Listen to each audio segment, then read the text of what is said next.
We're Laura and Cindy, and you're listening to the Holistic Horsemanship and Husbandry podcast, where we talk about natural horsekeeping and deepening your connection with your horse. I'm Laura, your horse care mentor. I teach natural horse management practices after working with over 200 horses and seeing how current industry standards are compromising the health of the horse. And I'm Cindy, your horsemanship mentor, offering a proven and unique approach to creating deep connections with your horses from 20 plus years of experience, including working with wild Mustangs.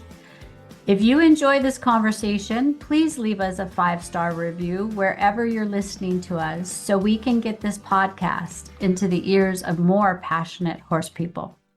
Alrighty, so Cindy and I haven't recorded in a minute. We've been super busy in the end of summer in our own lives, and now we're coming back together, and the energy of this episode is really just pointing to what does this change of the seasons mean for horse people? What needs to be done? What do you want the end of the year with your horse to look like? And kind of just how can you enjoy winter with your horse? Because so many people hate it so much. It's dark, it's wet, it's cold, etc., etc. But I have found some ways to really enjoy this slowdown season, and nature puts us into the dark and the cold for a reason. So how can we flow with that instead of resist it? Yeah, my current life situation is really, I find myself wanting to say force, but I think we always have a choice. And I think that the more that we surrender to the seasons, the more that our lives can flow in harmony with this energy pool that we live in. And for us, all of the things, except for a handful, that has kept us super busy from the moment we wake up until we go to bed, have all left our lives. And so we're in this huge transition, as is the seasons. Watching fall, we have beautiful trees from the view that we're now in. And it's about resting. It's about relaxing and recharging.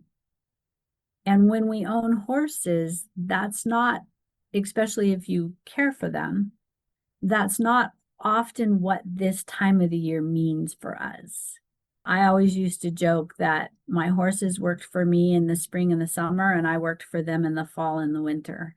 Animals naturally change with the seasons.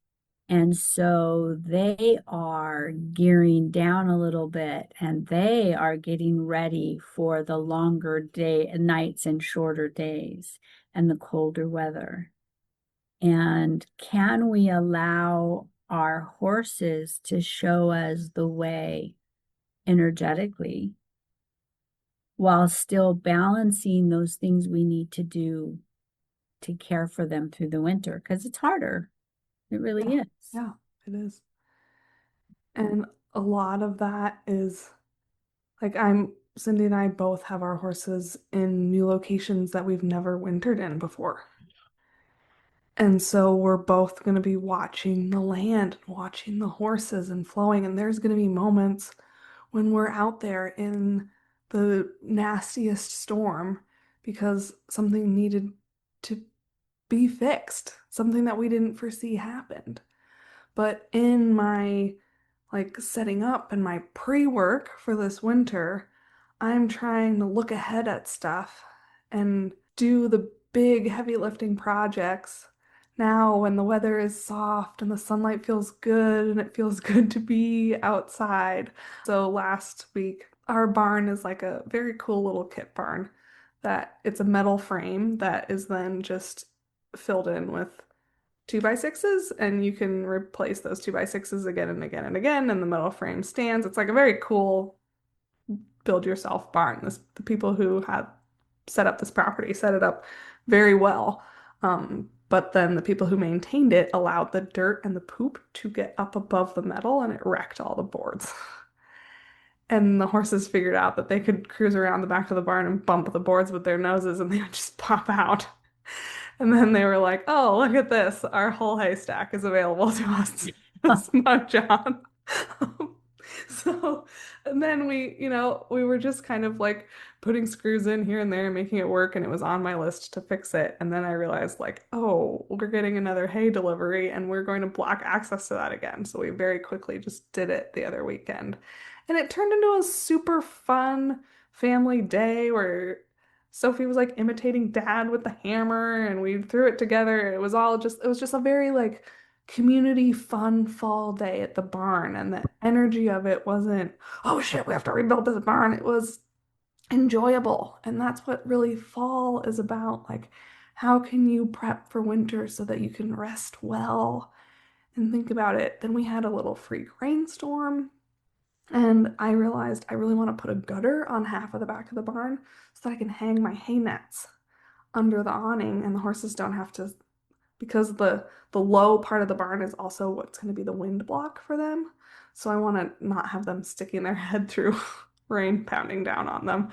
And it showed me where the water is going to pool. And then I was able to figure out that the fire station nearby offers free sandbags. So I'm like slowly just watching my property and figuring it out. How can I set this place up so that these horses are going to be really comfortable through winter? And I'm not going to be out there in the driving rain solving problems with a band-aid to get through that storm. How can I set it up so that next year I'm just like, oh, yep, winter, no problem. We're good to go. That energy of doing a favor for your future self so you can rest well is feeling really good. We know fall is about enjoying the harvest of spring and summer. You watch all the wildlife, the squirrels and all those guys scurrying around, filling their nest, making sure that they're going to have enough to get through the winter. And that's kind of what Laura and I are both doing right now for our horses. I'm at a place that was supposed to be temporary. It is temporary, but it looks like we'll be there through winter. And so now it's time for us to put up our shelters. And so now I'm looking at where we have placed these portable pens for the horses, and seeing my low spots Mm-hmm. and knowing that that's going to pool and be a little bit muddy, and where do I put my shelters, and watching my horses wait through the transition. They're all doing fairly well considering they were all on 2 or 3 acre pastures and now they're in 36 by 36 pens, and my three are in 36 by 72, which we're going to have to expand for winter. And they all lost weight, and so now I'm aware of that and gradually putting that weight on so that I don't have to worry about blanketing, Mm-hmm. because I'm only there once a day and then I have the ranch people taking care of them the other part of the day. So there is a lot of thinking forward, like Laura said, problem solving what could potentially come up. And then, looking at them. The nights are getting colder. Who's coating out? I have a Mustang who looks like an appendix quarter horse. So she struggles to keep her weight on. She's now in her 20s. She can't wear a blanket because she's semi wild. And she doesn't coat out like everybody else is. So, taking note of how each horse looks, how they're doing, how, Laura and I have had these horses for a while. So we have been through the seasons. We know how they do. But making all those preparations and still finding the presence in Mm-hmm. every moment to manage your energy and still be able to allow your own body's rhythm to go through the resting, the relaxing, the recharging, which is more winter, but right now is preparing and storing and making sure everybody's going to have what they need for the winter. But we need to acknowledge that our bodies, whether we know it or not, are going through the same, is it the circadian rhythm? What's the name of that, Laura, where our bodies go through the changing of the seasons? Yeah, it's not the circadian rhythm, but I know No, what you're talking about. It's, but yeah, like we're adjusting. We are gonna all of a sudden we want to sleep more, we want to rest more, I want to eat more, and think about the foods that you crave, like a bowl of butternut squash soup and a thick hunk of sourdough bread. It's so good. And in the summer, if you offered me that, I'd be like, no, thank you. I will have a slice of watermelon and some iced tea. yes. So our bodies are going through the rhythmic changes of the seasons, and how do we allow ourselves to honor that? You Yeah. know, I was back in the 2007 era that I was working with a psychotherapist doing equine assisted psychotherapy. And as we came into this time of the year, we were winding down because we didn't have an indoor arena, but I was blown away listening to woman after woman after woman talk about seasonal depression Mhm. and how their bodies physically struggle with the days getting shorter and the nights getting longer. And I had no idea that that was a thing. Oh, yeah. Coming from But Alaska, where we have very little daylight all winter, almost everybody has it to some degree, and some people have it very severely.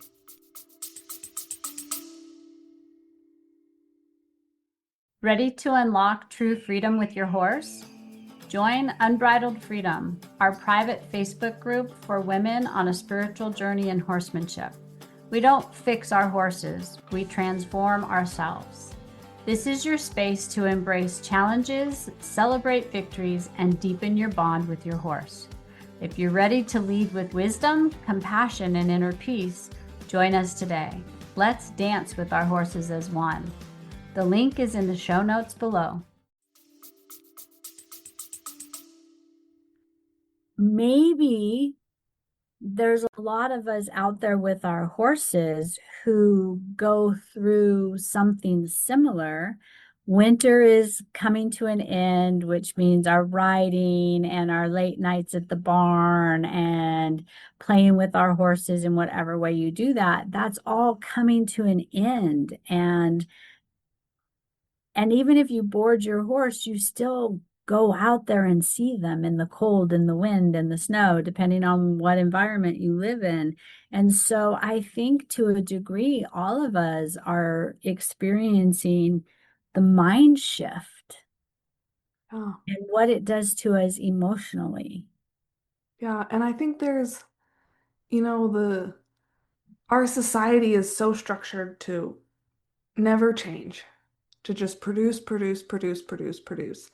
And I think that's where kind of the heart and the head pull against each other this time of year because you're having that energetic call to slow down. You're feeling your horses are having that energetic call to slow down, but you're like, no, I ride every day at 4. I'm going to turn on the arena lights and do that anyway.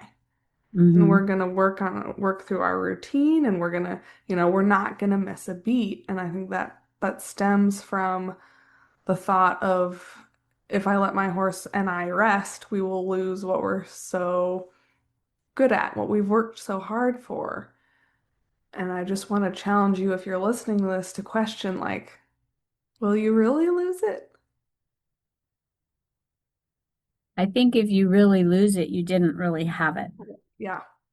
because Laura went through being pregnant and, she was still very active, but I've gone through some very serious injuries over the last several years where I was forced to not be able to engage with my horses. And I worried. I'm not going to lie. I worried that we were Of losing course. it, Yeah. especially the youngsters that I had just started under saddle. But what I found at the end of all of that, we might have been a little rusty. It took a little while to find our rhythm, but we never lost it. Yeah. And then there's the people who are taught to believe that if your horse sits through the winter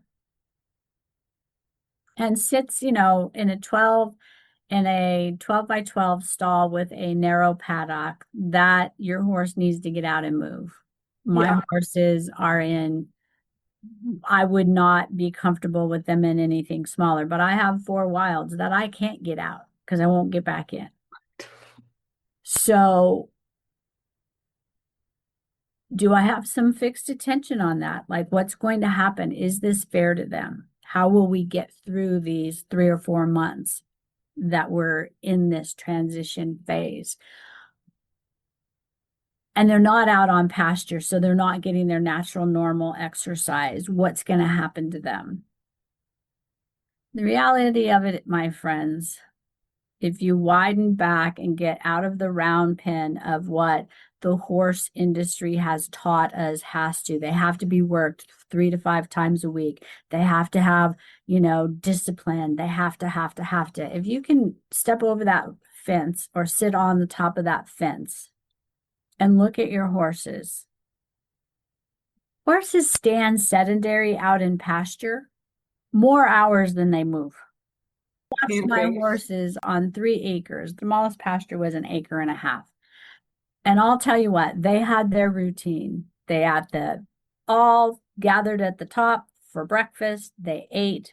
They meandered halfway down. They all napped. They meandered all the way down to the ends of their pastures, grazing on nothing. They were all on dry lots, but they were grazing.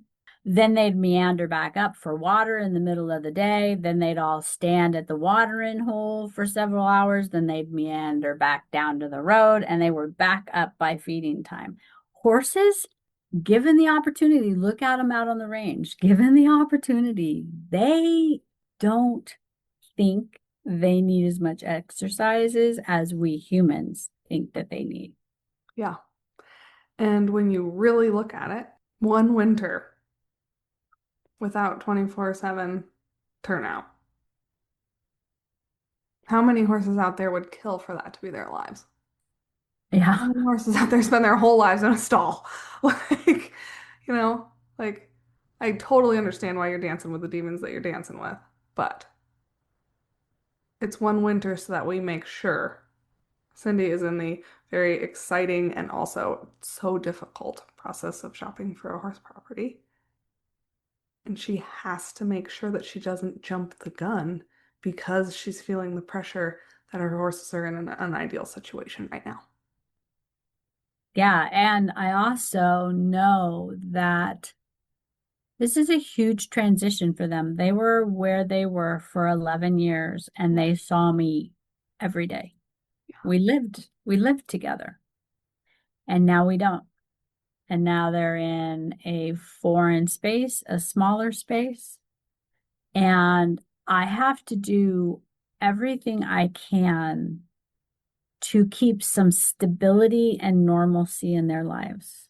Hmm. So I'm trying to stay with the routine. The ones who had a scratching post still have a scratching post. The ones who had toys still have toys. The ones who had to eat in a specific space, I'm trying to mimic as much as I can of what was normal for them because they struggle. We've done episodes on relocating your Yeah, horse relocating and your what horse is a lot. what they go through. And so I am living, not that I haven't lived it before, but I am living it in like 10 times the dose that I've ever experienced. Or we'll say 11 because I have 11 horses. And what I'm very, very mindful of, because I have cats and dogs and birds that are all going through this transition with us. I am very mindful of my energy Hmm. and my mindset. And am I okay with this or am I not okay with this? Now, I'm not denying myself the opportunity to have my moments and have my emotions and feel my emotions and acknowledge them and let them process through. I'm not stuffing anything down. But at the same time, I'm being called to ask myself, what are the priorities? What is important?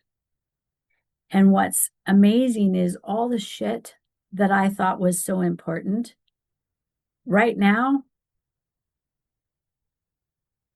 an eighth of it was really, truly important.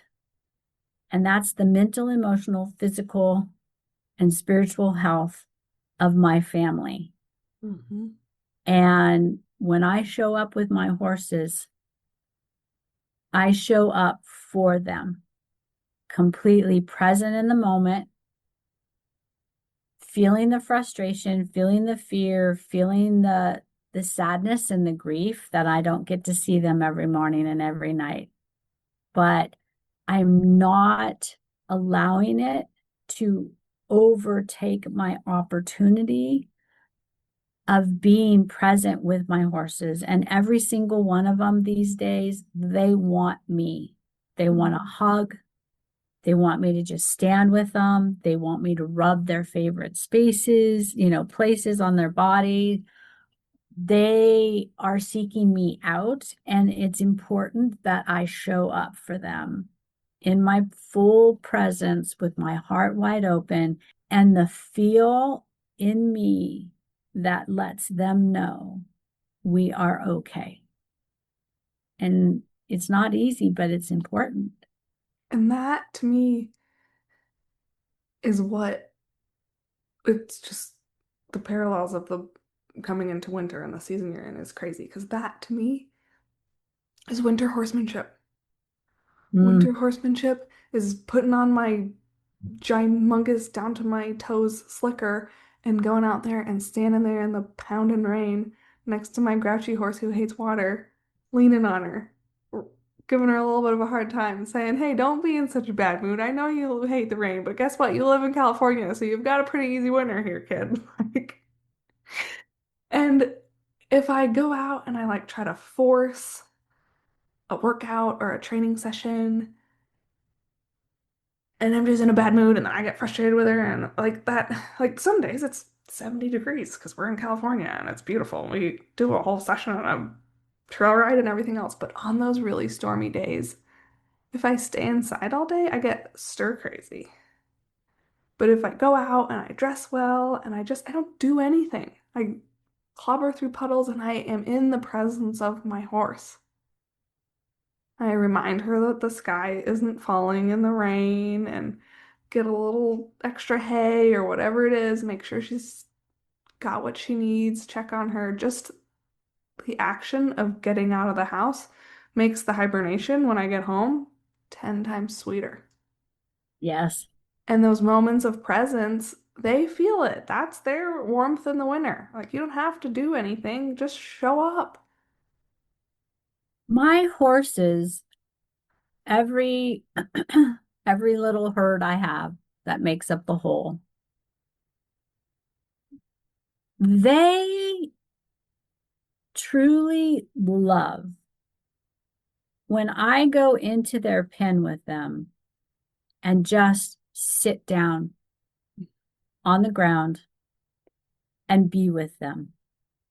I have one mare who, when I'm cleaning, she likes to have her head up against the upper part of my back, or she rests her chin on my shoulder, and she just stands there. She'll stand there forever.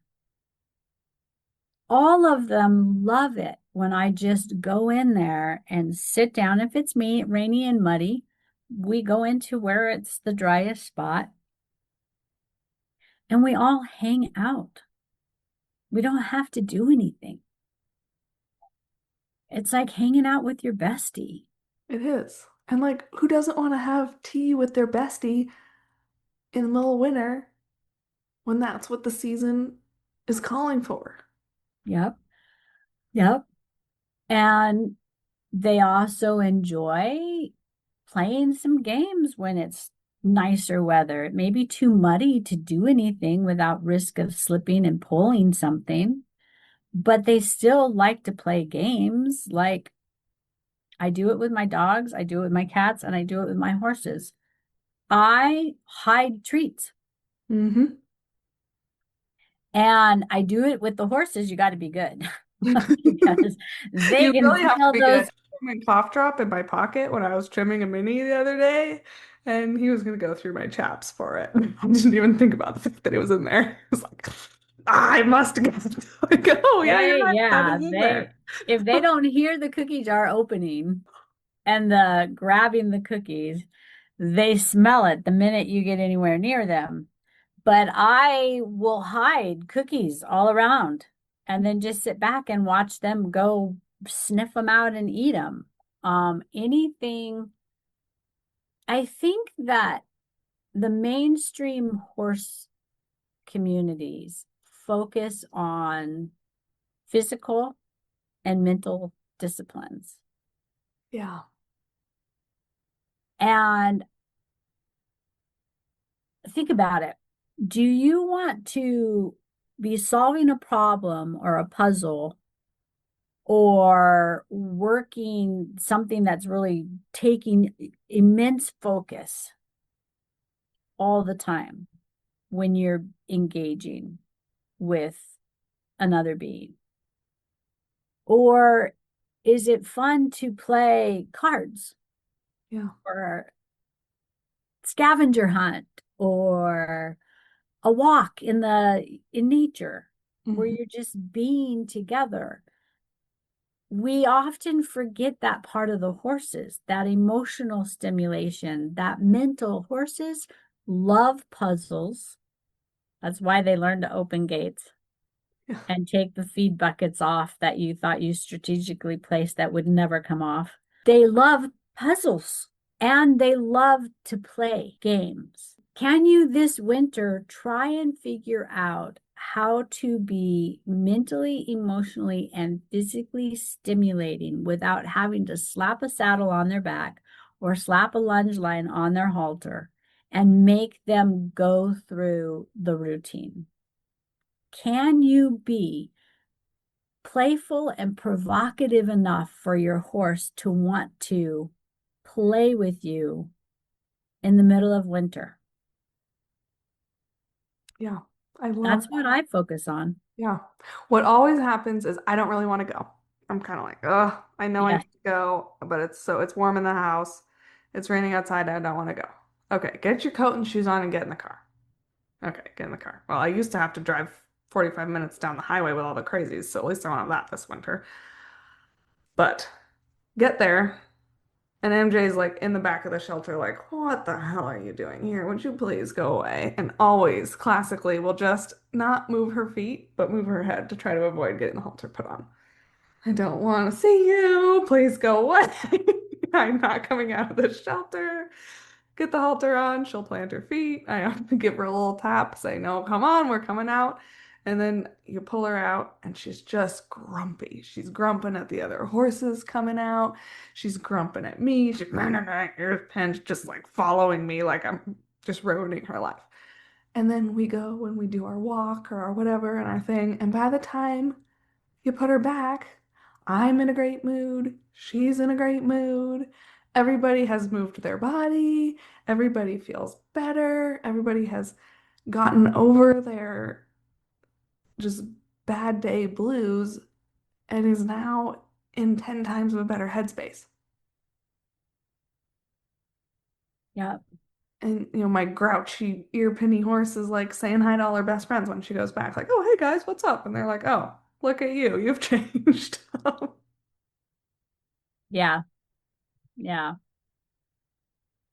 So, as we head into the hibernation time of the year, how will you approach it?